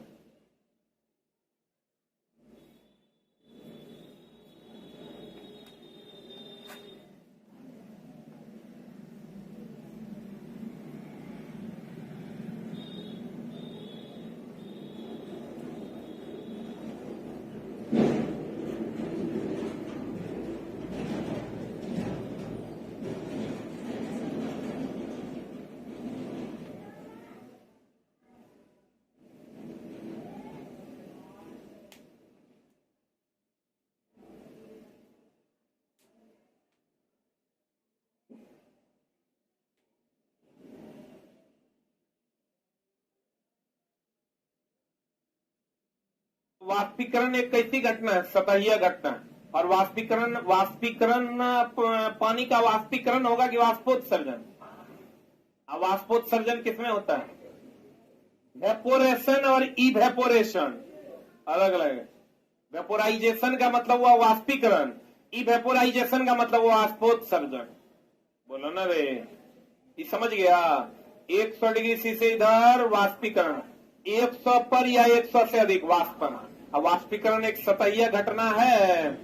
फ्लोरेसेंट ट्यूब में नियोन कैसा रंग देता है? नियोन कैसा रंग देता है? गुलाबी। बल्ब में क्या होता है? प्लाज्मा का तापमान कितना डिग्री सी? 20,000 डिग्री सी तक। आप बताओ सोडियम लैंप में कैसा रंग देता है? सोडियम लैंप जो है वो पीला रंग देता है। बताओ बारिश में कौन लैंप का प्रयोग करते हैं? अरे छोटा, बारिश में सोडियम वेपर लैंप का प्रयोग करते हैं। किसका प्रयोग करते हैं? सोडियम वेपर लैंप का प्रयोग करते हैं। यार इलेक्ट्रिसिटी में पूछा था पिछले बार।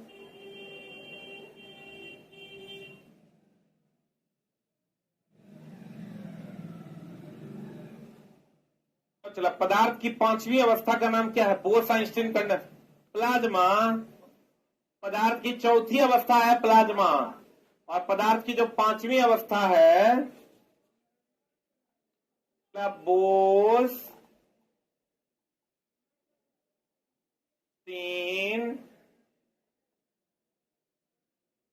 कंडेंसेट। अब बताओ इस अवस्था का प्लाज्मा अवस्था का तापमान बहुत उच्च की बहुत निम्न, लेकिन बोस-आइंस्टीन कंडेंसेट का तापमान निम्न। इसका ध्यान रखना।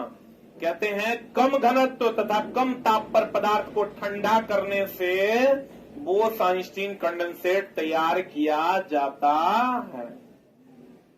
अवस्था का तापमान ज्यादा की कम? आज बताओ, ठोस से द्रव बनेगा, द्रव से गैस बनेगा, गरमाना होगा कि ठंडाना? गरमाना होगा तो उष्मा शोषी की छेपी, और उल्टा करेंगे तो उष्मा छेपी। जब उष्मा निकालना है मतलब उष्मा छेपी। क्या? अच्छा बताओ, चला ठोस से सीधे गैस में बनेगा ऊर्ध्वपातन। समझ लो चला कि पूरा दिन तुम साइंस पढ़ो ना पढ़ो, ये 1 घंटा तुम्हारे लिए बहुत इंपॉर्टेंट होगा। ठोस से सीधे गैस में बदल जाएगा। ठोस गैस में तब बदलेगा जब उष्मा लेगा कि देगा? गरमाएगा तब ना बनेगा। तो लेगा मतलब उष्मा शोषी, यानी ऊर्ध्वपातन अभिक्रिया क्या है? उष्मा शोषी अभिक्रिया है। कौन अभिक्रिया है? हाँ, देखो, एक होता है क्रोमेटोग्राफी, एक होता है क्रोनोलॉजी। दोनों अलग अलग शब्द है।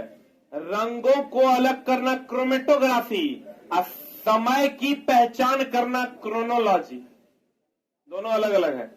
समय की पहचान, समय की पहचान सुना होगा, जो चला करंट अफेयर्स वगैरह जो आता है ना, हर महीना लिखल रहता है करंट अफेयर्स क्रोनिकल। क्रोनिकल मतलब वो हर महीने का है। समय की पहचान क्या बोले थे रे, क्रोनोलॉजी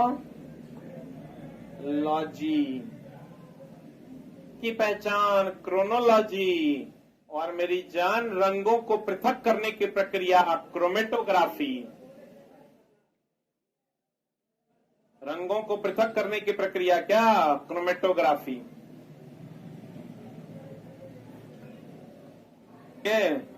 क्रोनोलॉजी का मतलब होता है समय अंतराल। क्रोनोलॉजी का मतलब समय अंतराल। क्रोमेटोग्राफी का मतलब होता है रंगों में अंतर। किसमें अंतर? आप चला कहते हैं रंगों को पृथक करने की प्रक्रिया क्रोमेटोग्राफी या समय की पहचान क्रोनोलॉजी। आज जिस पदार्थ के क्वथनांक के बीच 25 डिग्री सी से कम का अंतर हो, देखो ये में झोल है। चला ये क्वेश्चन जब पूछेगा ना, एक होता है आसवन, एक होता है प्रभाजी आसवन। क्वेश्चन चला बड़ा सुंदर है। अब एक बात बताओ, नमक और पानी जान रहे हो? नमक और पानी का गलना चला 1400 डिग्री सी अप्रॉक्स पर ही खोलता है। कौन? नमक। अब पानी 100 डिग्री सी पर खोलता है। तो क्वथनांक में बहुत ज्यादा का अंतर है कि कम का? कम का है। 1300 डिग्री सी का अंतर है। 250 डिग्री सी पर आदमी पिघल जाता है। यहाँ तो 1300 का अंतर है। अब बताओ तो यह कौन विधि है पानी से नमक को अलग करना? आसवन। इसका मतलब आसवन विधि में क्वथनांक में अंतर ज्यादा का कि कम का? ये तब यूज करते हैं जब क्वथनांक में अंतर क्या हो, अधिक हो, आई तब यूज करते हैं प्रभाजी आसवन रूप। प्रभाजी आसवन होता है पेट्रोलियम से पेट्रोल डीजल केरोसिन। तो पेट्रोल डीजल केरोसिन में इस सब में क्वथनांक का अंतर 20 से 25 डिग्री सी का होता है।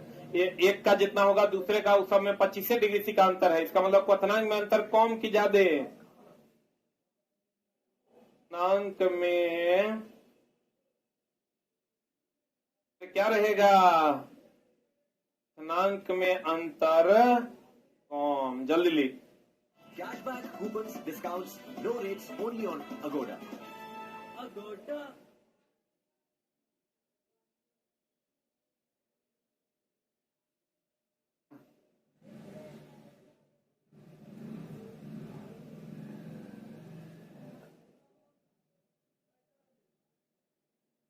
पच्चीस डिग्री सी का अगर अंदर रहेगा तो ये किस पर टूटेगा? प्रभाजी आसवन पर। में अंतर अधिक होगा तो आसवन पर। चला गुण ज्ञान है, कथन निष्कर्ष वाला कोनो क्वेश्चन फंस जाएगा तो लपेट दो। वायु में से विभिन्न गैसों तथा पेट्रोलियम उत्पादों को कौन विधि द्वारा? में भी अलग अलग गैस को अगर अलग करना तो वह भी प्रभाजी आसवन। आप पेट्रोलियम का तो प्रभाजी आसवन होवे करता है। पदार्थ का वह गुण जिसका अवलोकन एवं वर्णन किया जा सकता है उसे कौन गुण कहते हैं? सबसे बड़ा तो अवलोकन। अवलोकन मतलब होगा देखना। एक बात बताओ, अभी जो आप हमको देख पा रहे हो, ये कौन गुण देख पा रहे हो? अब गुण दो प्रकार का होता है, एगो भौतिक गुण है, एगो रासायनिक गुण। हमको जो आप बाहर से देख रहे हैं ये मेरा भौतिक गुण है। हमारे अंदर जो केमिकल रिएक्शन हो रहा है वो रासायनिक गुण है। पौधे को जो बाहर से देख रहे हैं ये भौतिक गुण है, और उसके अंदर जो क्रियाएं हो रही है वो रासायनिक गुण है। तो आप बताइए किस चीज का अवलोकन किसी भी चीज में कर सकते हैं, भौतिक की रासायनिक? तो किसी भी चीज का अवलोकन करना अर्थात देखना, वो कौन क्या है? भौतिकी है। और उसके अंदर जो केमिकल रिएक्शन हो रहे हैं वो रासायनिक है। आपको कहेगा किसी चीज को देख रहे हैं, वो लंबा है, बड़ा है, छोटा है, पतला है, नुकीला है, कौन है? कौन अवस्था है? भौतिक अवस्था है। तो कहते हैं पदार्थ का वह गुण जिसका अवलोकन एवं वर्णन। अब बताओ, हमको देख के तुम हमारा जो वर्णन करोगे कि काला है कि गोरा है, क्या है, नहीं है, यही ना कर पाओगे। हमारे अंदर डाइजेस्टिव सिस्टम कैसा है, हमारा नेफ्रॉन कैसे काम कर रहा है, हमारी किडनियां कैसे काम करे, एल्वियोली मेरा कैसे काम कर रहा है, विली मेरा कैसे काम कर रहा है, ये तो बता पाएगा। इसका मतलब कि वर्णन किस गुण का किया जा सकता है? भौतिक गुण का। रासायनिक गुण का वर्णन करना संभव नहीं है। बुझा रहा है? भौतिक गुण मतलब हो गया आकार, जो रंग। देखो ये कितना सुंदर क्वेश्चन है। मोमबत्ती का जलना, एक मिनट, मोमबत्ती का जलना हम लोग क्या पढ़ते हैं? रासायनिक परिवर्तन। लेकिन अगर दोनों रहेगा तो दोनों आंसर हो जाएगा। आप कहिएगा कैसे? मोमबत्ती पिघलेगा। मोमबत्ती के जलने में जलना और पिघलना दोनों निहित है। तो अगर दोनों ऑप्शन में रहे तो भौतिक एवं रासायनिक दोनों परिवर्तन आंसर मारिएगा। अलग अलग रहेगा तो क्या मारिएगा? रासायनिक परिवर्तन रहेगा तो क्या मारिएगा? रासायनिक। अगर दोनों ऑप्शन में रहे तो इसका मतलब क्वेश्चन पूछने वाला ये पूछ रहा है कि पिघल रहा है तब न जल रहा है। तब मोमबत्ती का पिघलना कौन परिवर्तन? रासायनिक परिवर्तन। रॉबर्ट बॉयल पहले वैज्ञानिक थे जिन्होंने सन 16 प्रथम कौन शब्द दिया था? तत्व शब्द का प्रयोग किया था रॉबर्ट बॉयल।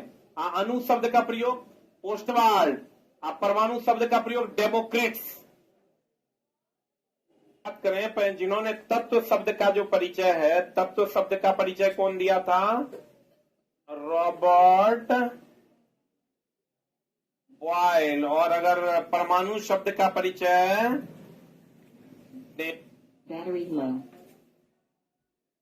डेमोक्रिट्स। परमाणु शब्द का परिचय कौन दिया? डेमोक्रिट्स। और अणु शब्द का परिचय कौन दिया था? ओस्टवाल्ड। कौन दिया था? चला ओस्टवाल्ड।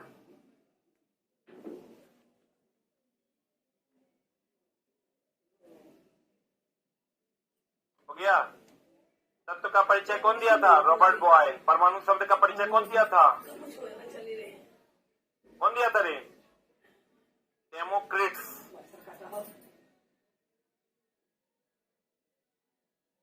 अणु शब्द का परिचय किसने दिया था? ओस्टवाल्ड ने। जबकि पहला परमाणु मॉडल किसने दिया था? डाल्टन ने। अब परमाणु मॉडल जो दिया गया था चला रदरफोर्ड के द्वारा, वो कहा था कि सूर्य के चारों तरफ जैसे ग्रह घूमता है वैसे यहाँ नाभिक के चारों तरफ इलेक्ट्रॉन घूमता है। यानी परमाणु का जो आकार है, उसकी जो संरचना वो सौर परिवार के जैसी है। कैसी है? देखो कहता तत्व की परिभाषा सर्वप्रथम किसने दिया था? लेकिन तत्व शब्द का परिचय किसने दिया था? रॉबर्ट बॉयल ने। किसने दिया था? अब 92 तत्व प्रकृति में है, जिसमें 11 तत्व क्या है? 2 तत्व क्या है? द्रव। बाद बाकी सब क्या है? ठोस। बाद बाकी सब क्या है? गैस की संख्या कितनी है? 11। कितनी? द्रव कितने हैं? 2। बाद बाकी सब क्या है? ठोस। आपको कहेगा तत्व कितने हैं? तो 118। तत्व कितने हैं? 118। लेकिन कहेगा प्रकृति में कितने हैं? 92। अब 92 में कितने तत्व हैं? गैस। गैस कितने हैं? 11।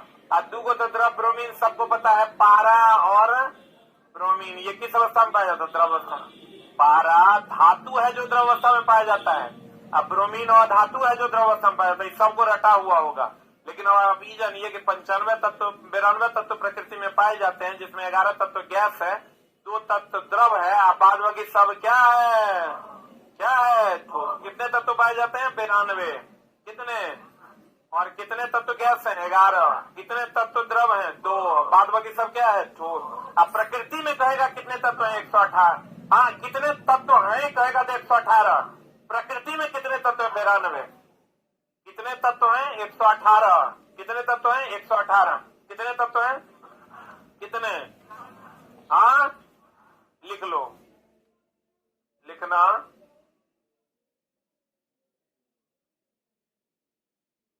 कुल तत्वों की संख्या।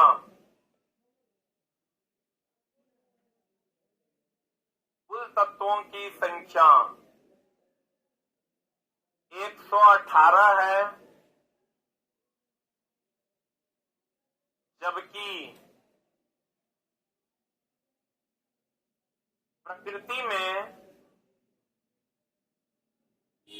पाए जाने वाले तत्वों की संख्या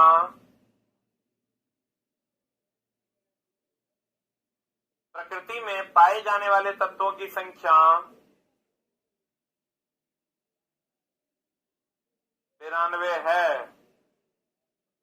प्रकृति में पाए जाने वाले तत्वों की संख्या कितनी है? 92। कितनी है रे? बता। H2S का नाम सुना है? यह एक रंगहीन गैस है जिससे सड़े हुए अंडे के जैसी गंध होती। किसके जैसी? अब बताओ, मछली में गंध किसके कारण? अमोनिया के कारण मछली में गंध। हाइड्रोजन सल्फाइड और कभी कभी क्वेश्चन पूछता है H2S और HCl, ये गैस अवस्था में क्यों होते हैं? गैस अवस्था में होते हैं क्योंकि ये हाइड्रोजन बंधन नहीं बनाते। महाविवी है, क्योंकि ये हाइड्रोजन बंधन नहीं बनाते। क्योंकि ये क्या नहीं बनाते? हाइड्रोजन बंधन नहीं बनाते। H2S और HCl किस अवस्था में पाया जाता है? H2S और HCl गैस अवस्था में होते हैं क्योंकि यह हाइड्रोजन बंधन नहीं बनाता। हाइड्रोजन बंधन कौन कौन बनाता है? फ्लोरीन, ऑक्सीजन और नाइट्रोजन। फोन हाइड्रोजन बंधन बनाने के लिए चाहिए फ्लोरीन, ऑक्सीजन, नाइट्रोजन। और चला इसमें देखो, ना फ्लोरीन है, ना ऑक्सीजन है, ना ही क्या है, नाइट्रोजन। इसलिए ये हाइड्रोजन बंधन नहीं बनाता, और जो नहीं बनाता है इसलिए किस अवस्था में पाया जाता है? गैस अवस्था में।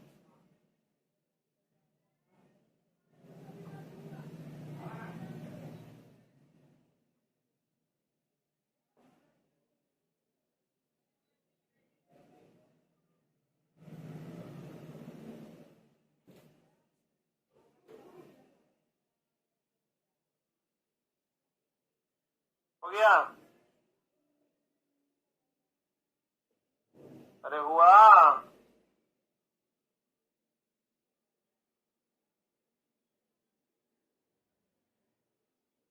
अरे हुआ? H2S और HCl किस अवस्था में होता है? गैस अवस्था में।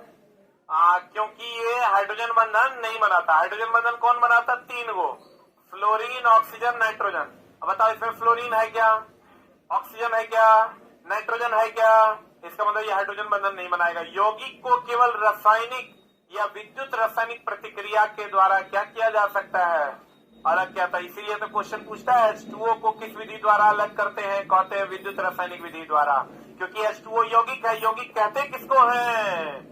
अरे यौगिक कहते किसको हैं? जिसका किसी के साथ सूत्र हो, जिसका किसी के साथ सूत्र हो। तो तोरा सब नहीं पूछता है, तोरा एक को पूछता है। कौन? जल। कौन पूछता है? चला तो कहेगा जल को। जल यौगिक है। क्यों यौगिक है? क्योंकि किसी के साथ सूत्र है, और किसी के साथ सूत्र है तो ये विद्युत रासायनिक विधि द्वारा क्या किया जाता है? पृथक किया जाता है। जल को कहेगा किस विधि द्वारा अलग किया जाता है? कहेंगे विद्युत रासायनिक विधि द्वारा। समझो, rare of the rarest question में से एक है। जल को किस विधि द्वारा अलग करते हैं? विद्युत रासायनिक विधि। यहाँ से जब H2O होगा और यहाँ आप विद्युत धारा दीजिएगा ना, तो ये बन जाएगा H+ या H2+ और O2- में, या H+ और OH- में। H+ और OH- में ये टूट जाता है। H+ और OH- में। तो कहता है H2O एक यौगिक है, और यौगिक विद्युत रासायनिक विधि द्वारा क्या होता है? अलग होता है। कहेगा जल किस विधि द्वारा अलग होता है? विद्युत रासायनिक विधि द्वारा। जल किस विधि द्वारा अलग होता है? विद्युत रासायनिक विधि द्वारा। निलंबन हो गया नाला का पानी। हम बोले तो निलंबन नाला का पानी। अब बताओ, नाला के पानी के जो कण है उसको आंख से देख सकते हैं कि नहीं देख सकते? तो कहता निलंबन के कणों को आंखों से देखा जा सकता है। निलंबन बोले तो कौन? किसका पानी? नाला का पानी। इसके कणों को खुली आंख से देखा जा सकता है। कहता है केवल विषमांगी मिश्रण। कौन प्रभाव दर्शाते? टिंडल प्रभाव। टिंडल प्रभाव क्या होता है? कोलाइडी विलियन से। कौन विलियन से? चला आज बताओ। चला दूध से प्रकाश गुजरेगा, अब पानी से तो दूध कोलाइडी, यही घटना प्रकीर्णन है। तो कहते हैं जब दूध कोलाइड विलियन है, उससे प्रकाश नहीं गुजरता है, प्रकीर्णित हो जाता है, क्षय हो जाता है। तो हम कहेंगे चला टिंडल प्रभाव का संबंध किससे है? प्रकीर्णन से। प्रकीर्णन बोले तो प्रकाश का क्या? क्षय। कहेगा किस विलियन से है? कहेंगे कोलाइड विलियन से। कौन विलियन से? चला कोलाइड विलियन। बताओ, कोलाइड विलियन दूध है, और दूध चला दिखता समांगी है, है लेकिन विषमांगी। दूध कहेगा दिखता कैसा है? समांगी। है क्या? विषमांगी। दूध के बारे में हमेशा ध्यान रखना, दूध क्या है? विषमांगी की समांगी। लेकिन दिखता कैसा है? समांगी। समांगी मतलब जो समान रूप से मिला हुआ हो, विषमांगी जो समान रूप से मिला हुआ नहीं हो। दूध एक प्रकार का चला कोलाइड विलियन है। कौन विलियन है? आप क्वेश्चन पढ़िए तो आपका बनेगा क्वेश्चन। लाइन पढ़िए, आपको समझ में आ जाएगा।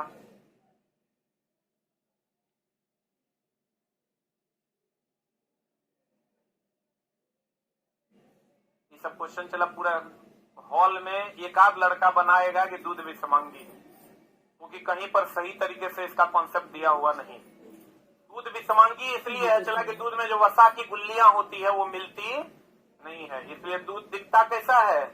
समांगी। होता कैसा है? विषमांगी। अब हमको ये बताओ, टिंडल प्रभाव जो होता है कोलाइड विलियन में होता है। कोलाइड विलियन दूध है, और दूध कैसा है? इसका मतलब टिंडल प्रभाव कैसे विलियन में होता है? समझ में आया?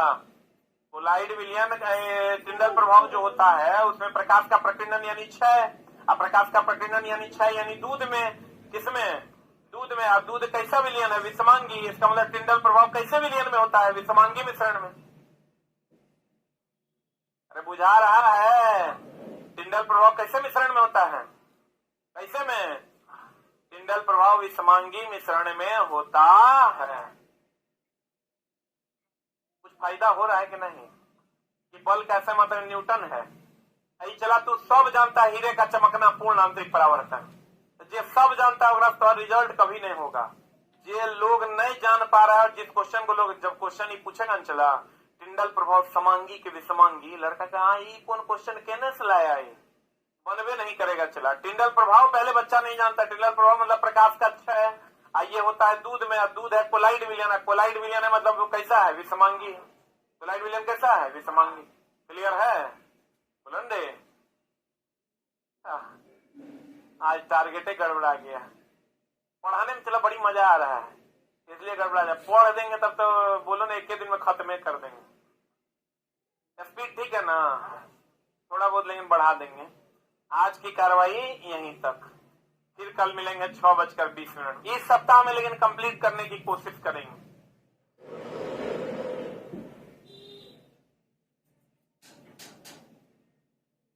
चला जिसका कार्ड रिचार्ज नहीं भी है, अब आपका कार्ड खाली आपके पास है तो आपको रोका नहीं जाएगा टेस्ट में। होली का टाइम है, बच्चा के पास पैसा नहीं है, ठीक ना? इसलिए कार्ड अगर आपका रिचार्ज नहीं भी है लेकिन कार्ड रहना चाहिए। पुराना कार्ड भी रहना चाहिए लेकिन रहना चाहिए। अगर आपके पास रिचार्ज नहीं भी है तो कोई बात नहीं, ठीक ना? इस सप्ताह आप क्लास कर सकते हैं।